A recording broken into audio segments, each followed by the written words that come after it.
2001 sampai 2003 saya menjalani masa novisiat di novisiat Kubu Manggarai. Waktu itu kami dengar satu cerita di novisiat bahwa pada suatu kesempatan ada seorang bapak yang sakit di rumah sakit Cancar, dan anak-anak serta istrinya mendampingi bapak tersebut, dan kemudian bapak itu meninggal.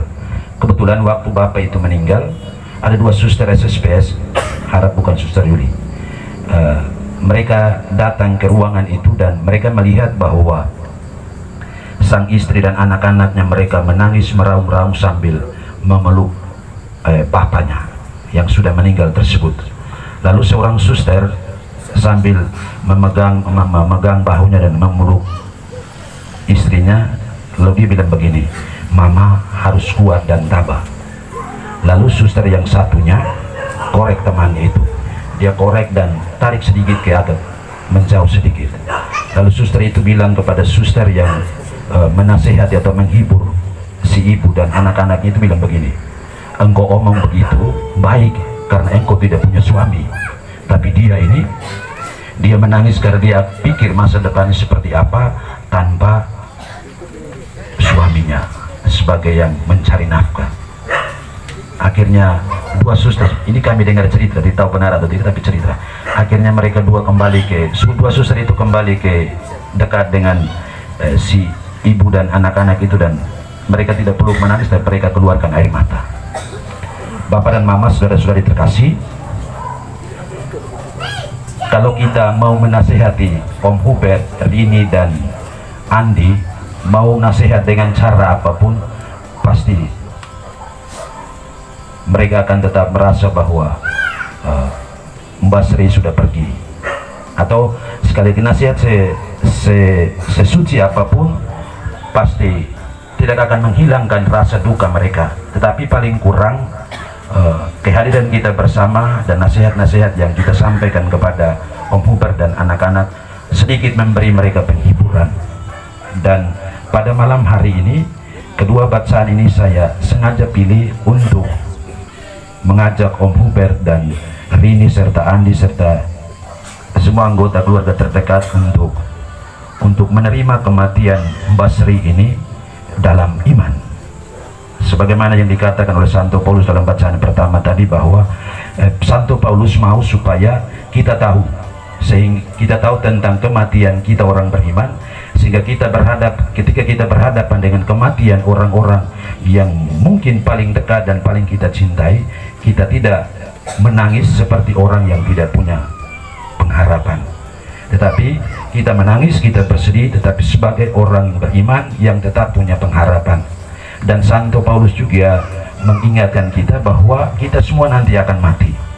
Ketika pada saat Yesus datang kedua kalinya, dia akan ambil dulu orang-orang yang sudah meninggal dan diangkat naik ke surga. Dan pada saat dia datang itu, walaupun kita semua ini semua orang masih hidup, dia ambil lebih dulu mereka yang sudah meninggal dan angkat naik ke surga, baru kita yang masih hidup ini dia juga angkat. Sehingga pada zaman terakhir itu, kalau toh dunia atau orang-orang masih hidup, akan mati juga. Dan Santo Paulus juga mengingatkan kita bahwa kita nanti akan bertemu kembali di dalam kerajaan surga, tempat di mana Allah Tritunggal Maha Kudus siapkan kepada kita orang beriman kalau kita mati nanti. Tetapi sekali lagi, berhadapan dengan yang namanya kematian, kita pasti takut, termasuk saya. Supaya Tuhan mengampuni dosa-dosanya dan membukakan pintu surga baginya. Kita yakin dan percaya bahwa malam ini adalah malam kenaikan. Mudah-mudahan Tuhan memperhitungkan segala kebaikan yang dibuat oleh Mbak Sri dalam hidupnya dan teristimewa imannya. Kita tahu bahwa Mbak Sri ini dari Muslim, kemudian menikah dengan Om Hubert, dan kemudian masuk Katolik, dan orang tua Aninya adalah Om Niko dengan siapa?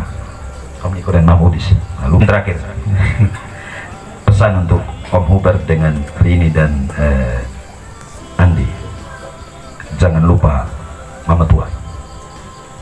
Cara mengingatnya, selalu mendoakan dia, jangan lupa rumah abadi di Rontu sana.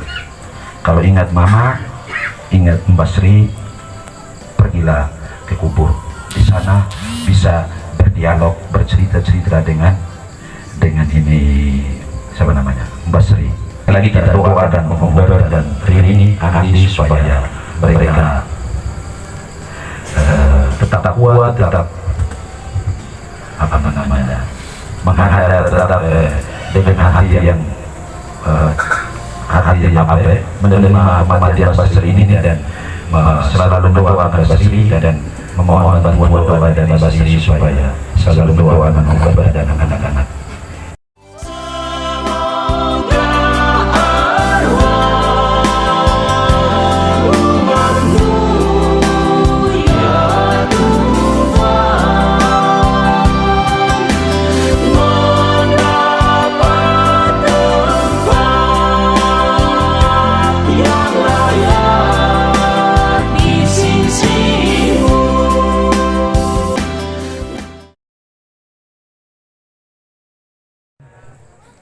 Salam damai selalu dalam Tuhan kita Yesus Kristus. Pertama-tama kami atas nama keluarga mengucapkan limpah terima kasih atas waktu dan kesempatan Bapak Ibu untuk hadir di Ekaristi mengenang 40 hari saudari kami yang telah meninggal. Ya, pertama-tama kami mengucapkan terima kasih besar kepada Romo Valen dan seluruh jajaran dari Gereja Katolik yang dimana dalam pelaksanaan malam ini sudah cukup membantu kami di sini dan dalam proses kelancarannya pun kami ucapkan terima kasih.